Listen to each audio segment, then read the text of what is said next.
Morning આજે આપણે ધોરણ 11 એસપીની અંદર સાતમો પાઠ આપણો એવો છે કે શેર મૂડી અને તેના પ્રકારો. તો વિદ્યાર્થી મિત્રો, પહેલાં તો શેર મૂડી એટલે શું? પહેલાં આપણને એ ખ્યાલ હોવો જોઈએ કે કોઈ પણ જાહેર કંપની છે, કંપનીના બે પ્રકાર હોય. એક જાહેર કંપની હોય.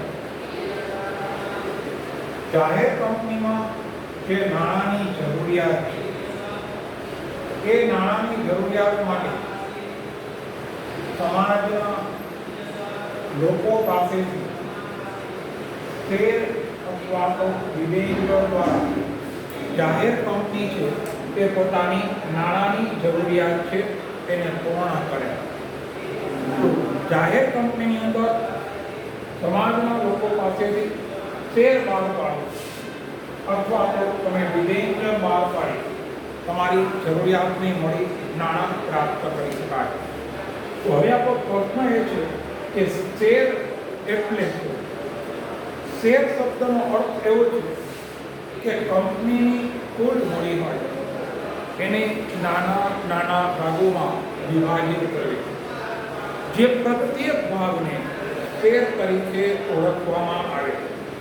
તો કંપનીની કુલ મૂડીને નાના નાના ભાગોમાં વિભાજિત કરવી અને જે પ્રત્યેક ભાગને શેર કહેવાય. આની અંદર મુક્ત ફેરબદલી એનું મહત્વનું લક્ષણ છે કે તમે તમારા શેર હોય એ ગમે ત્યારે ખરીદી શકો, ગમે ત્યારે વેચી શકો. તો માલિકી છે એ ગમે ત્યારે તમે મેળવી શકો છો અને તમે ગમે ત્યારે તમારા શેરનું વેચાણ કરી શકો છો. તો મિત્રો, શેર શબ્દનો અર્થ સમજ્યા પછી હવે આપણા શેર હોય એના બે પ્રકાર. પહેલો પ્રકાર છે ઇક્વિટી શેર અને બીજો પ્રકાર છે પ્રેફરન્સ શેર. શેરના કુલ પ્રકાર કેટલા આવશે? બે પ્રકાર. પહેલો પ્રકાર આવશે ઇક્વિટી શેર, બીજો પ્રકાર આવશે પ્રેફરન્સ શેર. ઇક્વિટી શેર છે એનું બીજું એક નામ છે સામાન્ય શેર, જેને અંગ્રેજીમાં કહેવાય છે ઓર્ડિનરી શેર. જ્યારે પ્રેફરન્સ શેર છે એનું ગુજરાતી નામ છે પસંદગીના શેર. તો શેર એના બે પ્રકાર. ઓકે, શેર એ માલિકીની મૂડી છે. માલિકીની મૂડી એટલે શું? કે જ્યારે કોઈ કંપની શેર દ્વારા નાણાં પ્રાપ્ત કરે તો આ નાણાં કંપનીએ ક્યારેય એના શેર હોલ્ડરને પરત કરવાના હોય નહીં. તમે આજીવન આ નાણાંનો ઉપયોગ કરી શકો, લાઈફ ટાઈમ. સિવાય કે કંપનીનું વિસર્જન થાય, કંપની બંધ થાય ત્યારે આ નાણાં છે એ પરત કરવાના આવે. એ પણ ક્યારે? સાવ લાસ્ટમાં.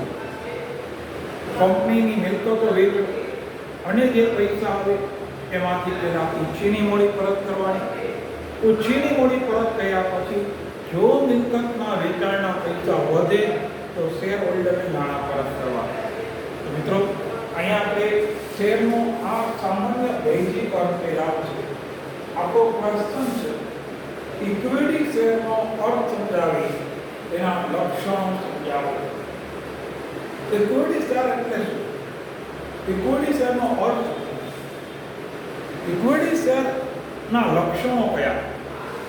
તો પહેલા મિત્રો, ઇક્વિટી શેર એટલે શું એની અંદર વાત કરીએ કે કોઈ પણ કંપનીની અંદર આ જે ઇક્વિટી શેર હોલ્ડર છે એ કંપનીના સાચા અર્થમાં માલિક છે. કોઈ પણ કંપનીના સાચા અર્થમાં માલિકો એના ઇક્વિટી શેર હોલ્ડર છે. ઇક્વિટી શેર છે એ કંપનીના માલિક છે. હવે એને માલિક શું કામ કરે છે? કારણ કે ઇક્વિટી શેર હોલ્ડર છે તો બે બાબતમાં જોખમ લે છે. પહેલી બાબત પોતાના નાણાંની બાબત.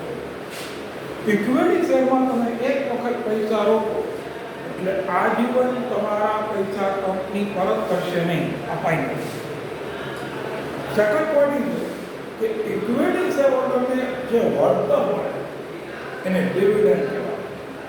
આ ડિવિડન્ડ છે ને એ અનિશ્ચિત છે. ડિવિડન્ડ કેટલા ટકા આપવું, શું આપવું એ નક્કી નથી.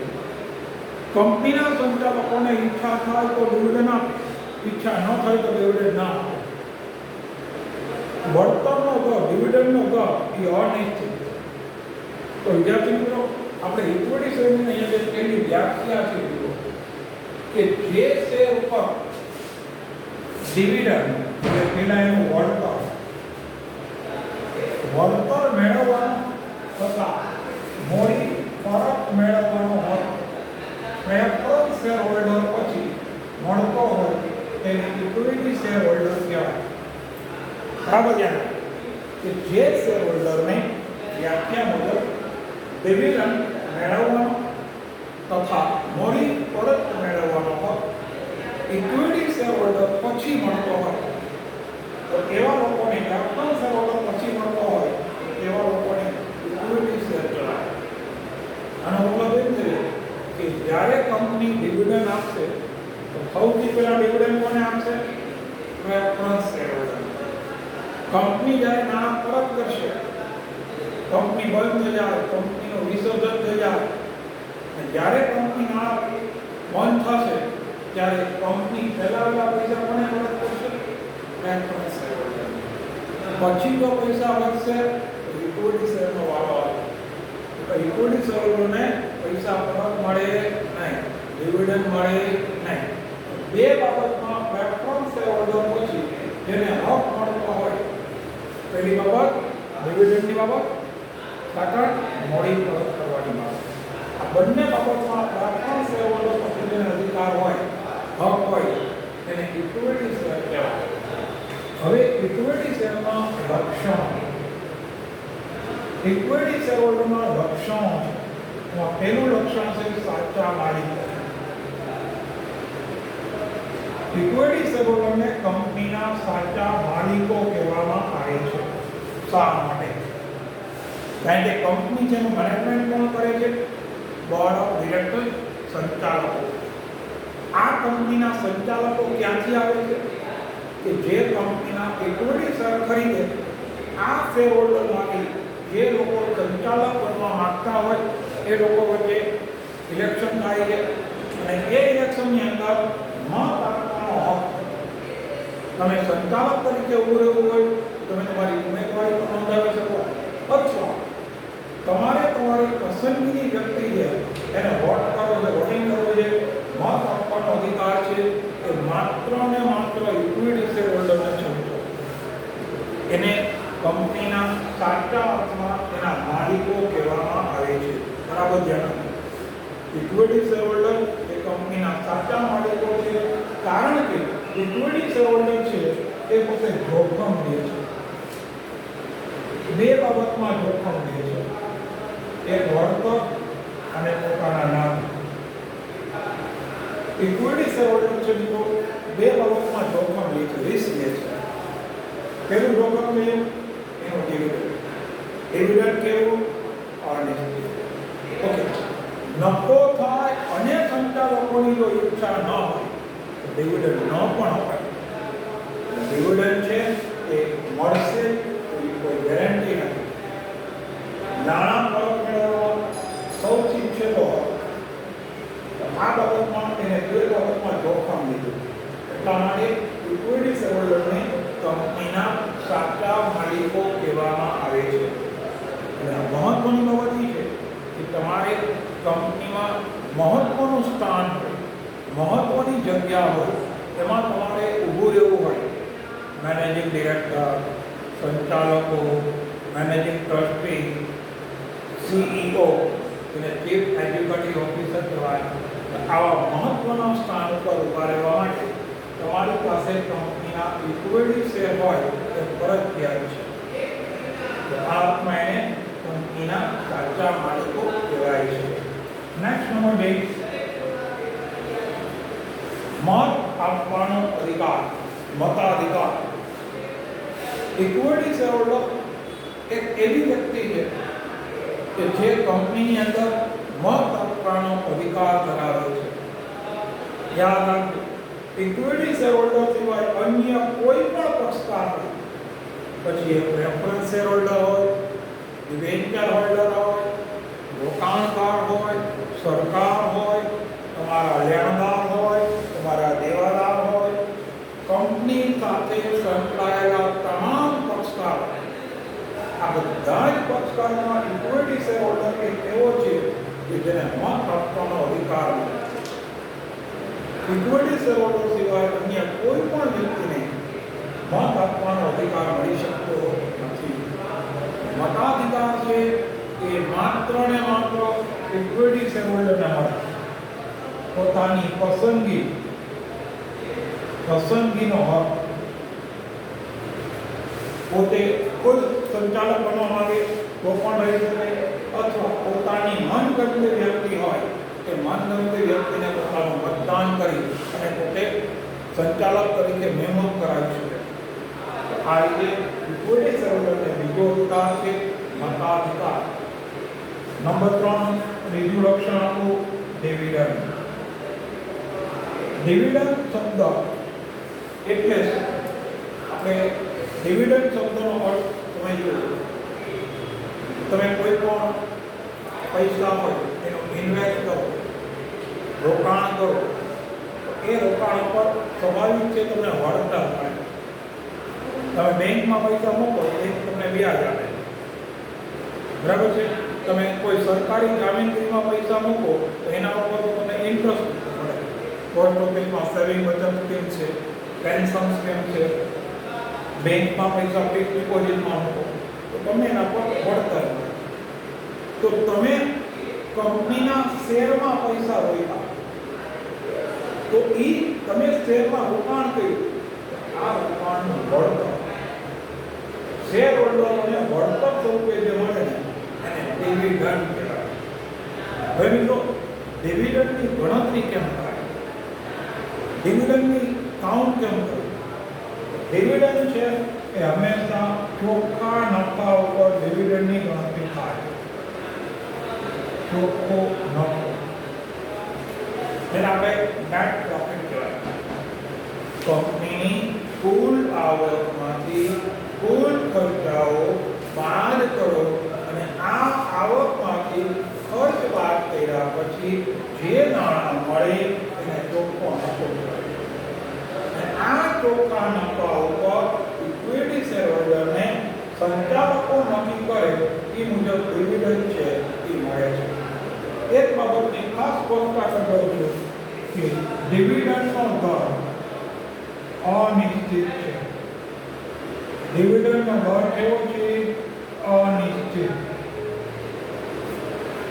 ડિવિડન્ડ કેટલા ટકા આપવું એ સંચાલકો નક્કી કરે એ મુજબ ડિવિડન્ડ મળે. સંચાલકોની ઈચ્છા હોય તો ડિવિડન્ડ મળે. ડિવિડન્ડની બાબતમાં પૂરેપૂરું ધ્યાન આપવું, બરાબર ધ્યાન આપવું. ડિવિડન્ડ કેવું છે? અનિશ્ચિત.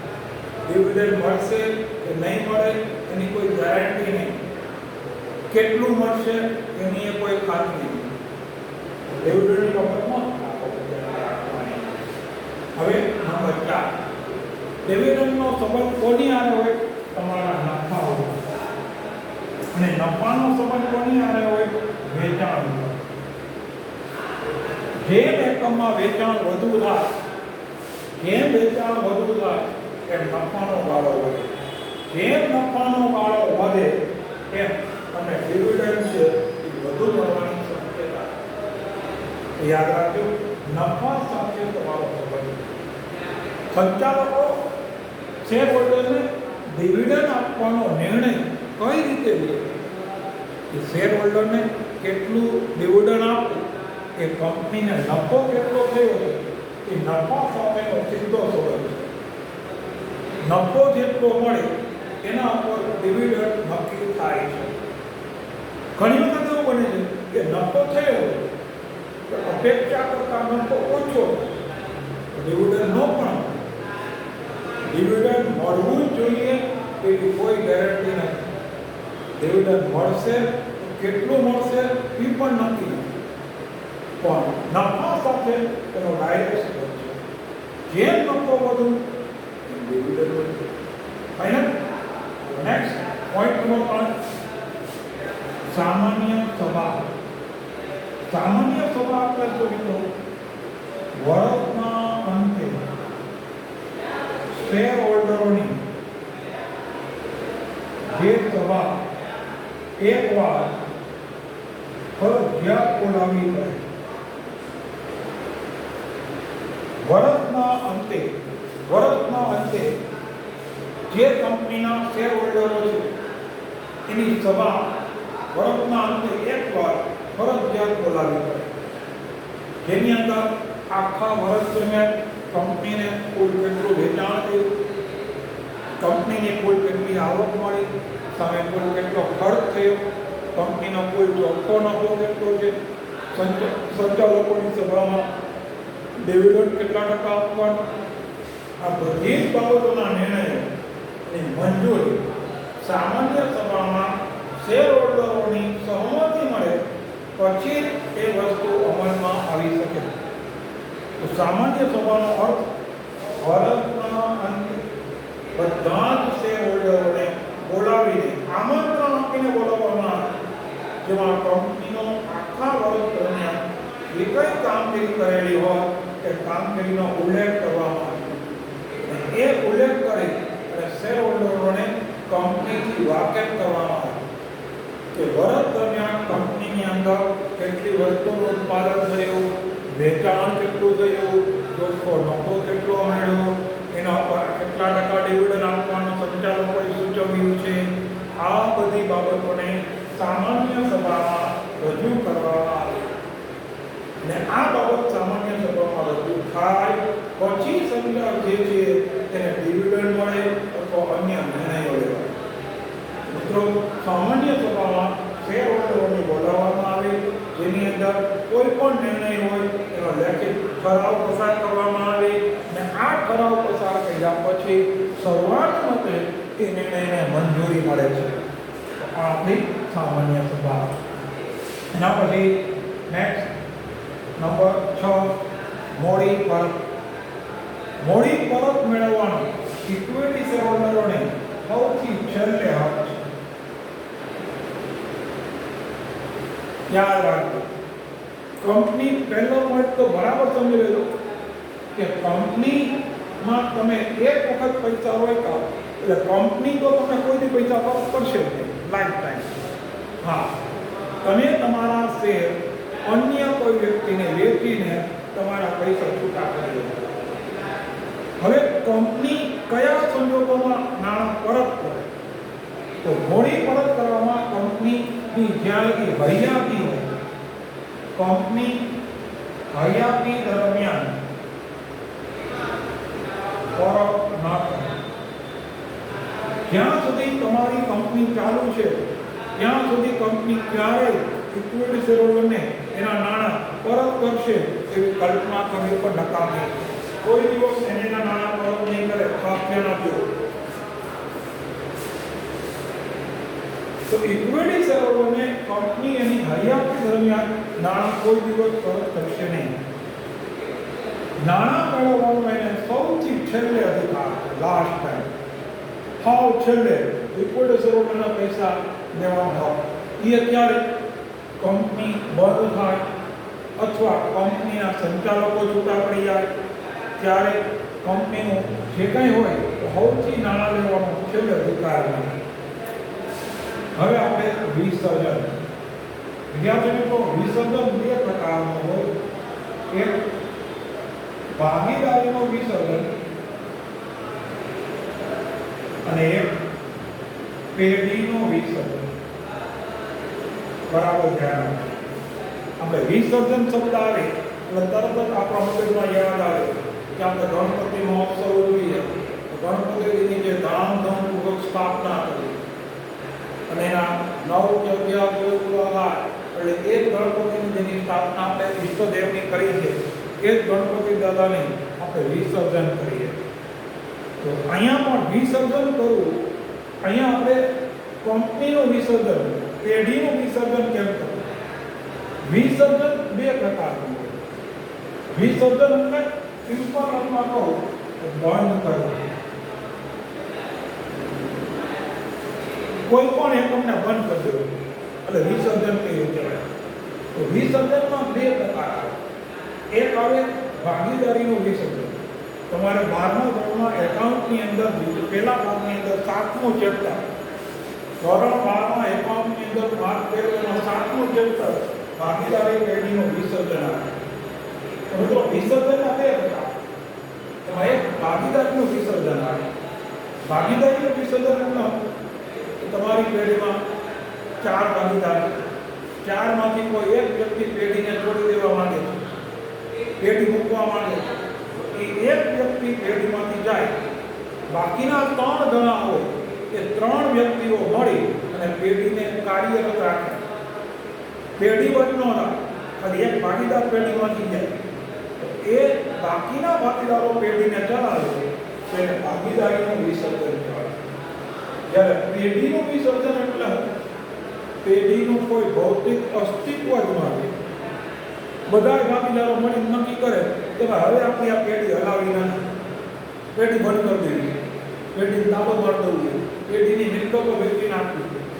જ્યારે બધા જ ભાગીદારો સર્વાનુમતે મળીને નક્કી કરે કે હવે આપણે પેઢી ચાલુ રાખવી નથી, પેઢીને અલીગઢનું તાળું મારી દેવાનું.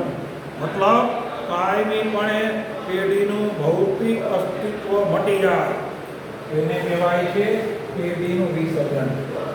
યાદ રાખજો, જ્યારે પેઢીનું વિસર્જન થાય ત્યારે કંપનીનું જ્યારે વિસર્જન થયું, કંપની બંધ થઈ ગઈ, ત્યારે કંપનીની બધી જ મિલકતો વેચવામાં આવે. કંપનીની જે બધી સ્થાવર મિલકતો હોય, સ્થિર મિલકત, અસ્થિર મિલકત, દ્રશ્ય મિલકત, અદ્રશ્ય મિલકત, આ તમામ મિલકતો વેચવામાં આવે. આ મિલકતોના વેચાણમાંથી જે પૈસા મળે એ પૈસામાંથી કંપની પોતાના ઓછીની મૂડી લીધી હોય એને પેલા પૈસા પાછા આપી દે. ઓછીની મૂડી પરત કર્યા પછી જો પૈસા વધે તો પોતાના વ્યાપાર શેર હોલ્ડરને નાણાં પરત કરે. વ્યાપાર શેર હોલ્ડરના પૈસા પરત કર્યા પછી જો પૈસા વધ્યા તો છેલ્લે ઇક્વિટી શેર હોલ્ડરનો વારો આવે. બાકી ઇક્વિટી શેર હોલ્ડરને પૈસા મળે નહીં, નામ સક્રિય થઈ જાય અને એના પૈસા કોઈથી પરત નહીં મળે. એના પછીનો પોઈન્ટ નંબર 8, લાભ અને વળતર. હવે આપણે આટલું જોયા પછી સ્વાભાવિક છે કે તમારા મનમાં પ્રશ્ન થાય કે આ તો ઇક્વિટી શેર હોલ્ડર ગુમાવવાનું જાય, વળતર તો કે અનિશ્ચિત, મળશે કે નહીં મળે એની કોઈ ગેરંટી નથી. નાણાંની બાબતમાં 100% જોખમ. પૂરેપૂરું વળતર તમે જોખમ જ જીવનમાં એક મિત્રો નિયમ છે કે કંઈક તમારે મેળવવું હોય તો આને કંઈક ગુમાવવું પડે. જીવનની અંદર આ ઇક્વિટી શેર હોલ્ડર છે એ આટલું જોખમ લે છે. જોખમ નાણાંનું લે છે, પોતાના વળતરનું લે છે. આ જોખમની સામે એને લાભ મળે, ફાઇનલી લાભ મળે. લાભ અને વળતર કેવો લાભ મળે? ઇક્વિટી શેર હોલ્ડરને વધારાના શેરનો લાભ મળે, બોનસ શેર. જ્યારે કંપની ભવિષ્યમાં બોનસ શેર આપે, બોનસ શેર આપવા એટલે કોઈ પણ પ્રકારની નાણાંની અપેક્ષા વગર કંપની પોતાના જૂના શેર હોલ્ડરોને અમુક વધારાના શેર આપે, એને બોનસ શેર કહેવાય. હમણાં રિલાયન્સ ઇન્ડસ્ટ્રીઝ કંપની છે, રિલાયન્સ ઇન્ડસ્ટ્રીઝે પોતે રાઇટ શેર બહાર કર્યા. બોનસ નહોતા આપ્યા, મફત નહોતા આપ્યા, રાઇટ શેર આપ્યા. કે રાઇટ શેર એ વખતે રિલાયન્સ ઇન્ડસ્ટ્રીઝનો શેરનો ભાવ માર્કેટની અંદર 1300 થી 1350 રૂપિયાની વચ્ચે હતી. અને કંપનીએ પોતાના જૂના શેર હોલ્ડરોને પોતાના જે શેર છે ને એ 1257 રૂપિયા લેખે હતા. જ્યારે ઓલરેડી એનો માર્કેટ ભાવ 1350 ની આડે કરે છે. મતલબ કે શેર હોલ્ડર હોય એને એક શેર ઉપર 100 રૂપિયાનો ફાયદો થાય. તમારી પાસે કંપનીના 100 શેર હોય તો સીધું કાઉન્ટિંગ કરો તો તમારો ફાયદો સીધો 10,000 રૂપિયાનો મળે. કોઈ પણ કાંઈ કાર્ય કર્યા વગર જૂના શેર હોલ્ડરને આ રીતે લાભ આપવા માટે એ માત્ર ને માત્ર આવો લાભ કોને મળે? કંપનીના ઇક્વિટી શેર હોલ્ડરને. તો બોનસ શેરનો લાભ મળે, રાઇટ શેર એનો પણ લાભ મળે. સેકન્ડ પોઈન્ટ, આપણે ડિવિડન્ડ, અત્યાર સુધી આપણે એવું કીધું કે ડિવિડન્ડ અનિશ્ચિત છે. તો મિત્રો ખાસ ધ્યાન આપજો, ઇક્વિટી શેરહોલ્ડરોને જે ડિવિડન્ડ મળે છે સૌથી વધુમાં વધુ છે. એનું કારણ શું કે સંચાલક પોતે જ ઇક્વિટી શેરહોલ્ડર છે. સંચાલકની લઘુત્તમ લાયકાત જ ઇક્વિટી શેર ખરીદવાની છે. તો એ પોતાના કઈ વ્યક્તિ એવી હોય કે પોતાના લાભ વધુ મળે એવું નહીં છે. તો કંપનીનો સંચાલક છે એ વધુમાં વધુ ઇક્વિટી શેરહોલ્ડર ડિવિડન્ડ આપે અને અંતે એ પોતાને જ મળે. તો અહીંયા આ રીતે bonus share, guide share, dividend, બીજા વધારાના લાભો આ બધા ઇક્વિટી શેરહોલ્ડરોને ખાસ પ્રમાણમાં મળે છે. અને છેલ્લું, શેરની નોંધણી. તમારે ઇક્વિટી શેર હોય, માન્ય શેર બજારનો શેરની નોંધણી. આપણા ભારતની અંદર યાદ રાખજો 1875 ની અંદર પહેલું શેર બજારની સ્થાપના થઈ બ્રિટિશરોના સમયમાં. 1875 માં પહેલું શેર બજાર બોમ્બે સ્ટોક એક્સચેન્જ એ આપણે ભારતમાં અમલમાં આવ્યું. તો આ શેર બજાર છે ને એ અત્યારે આપણા દેશના આર્થિક વિકાસનો એન્જિન છે. આપણા અર્થતંત્ર માટેનો મુખ્ય પોઈન્ટ છે. અત્યારે તમે જુઓ કે અત્યારે કોઈ પણ દેશનું અર્થતંત્ર છે એનો મોટા ભાગે આધાર એના શેર બજાર પર છે. અને અત્યારે શેર બજારની અંદર માણસો વધુમાં વધુ પોતે તમારી થોડુંક નોલેજ હોય, થોડીક બુદ્ધિ હોય, થોડુંક અનુભવ હોય એનો ઉપયોગ કરી તમે શેર બજારમાં પૈસા વધુ કમાઈ શકો. તો આજે કંપનીના શેરના ભાવ માર્કેટમાં ક્યારે આવે? તો માન્ય શેર બજારમાં કંપનીની નોંધણી કરાવવી પડે. એક જ વખત કોઈ પણ નવી કંપની શરૂ થાય એટલે એકવાર નોંધણી કરાવવી પડે. માન્ય શેર બજારમાં તમે કંપનીની નોંધણી કરાવો એટલે તમારી કંપનીના ભાવ દરરોજના ડે બાય ડે સેકન્ડના ભાવ માર્કેટમાં આવે. અને જે લોકોને તમારી કંપનીમાં ઇન્ટરેસ્ટ હોય એ શેર ખરીદે, જેને તમારી કંપનીમાંથી નફો મળતો હોય એ શેર વેચે. શેરની લે-વેચ કરવા માટે માન્ય શેર બજારમાં લિસ્ટિંગ કરવું એ અતિ મહત્વનો પોઈન્ટ છે. તો મિત્રો આ રીતે આપણે તમારા ઇક્વિટી શેર હોલ્ડરના કુલ 9 લક્ષણો જણાવવામાં આવ્યા. માહિતી આપી શેર વિશેની ઘણી બધી ઇન્ફોર્મેશન અને ઘણી બધી માહિતીઓ તમને આપવામાં આવી છે. 100% લોંગ ક્વેશ્ચન 5 માર્ક્સનો પ્રશ્ન હોય ત્યાં મગજમાં સમજાવવાનું હશે. અને ખાસ જ્યારે તમે વિડીયો જોવો છો ત્યારે વિડીયોને સમજવા અને જોવા માટે હેડફોનનો ઉપયોગ કરો. અને બરાબર જો સ્કૂલની ચેનલ હોય તમે સબસ્ક્રાઈબ અને લાઈક કરવાનું. Thank you.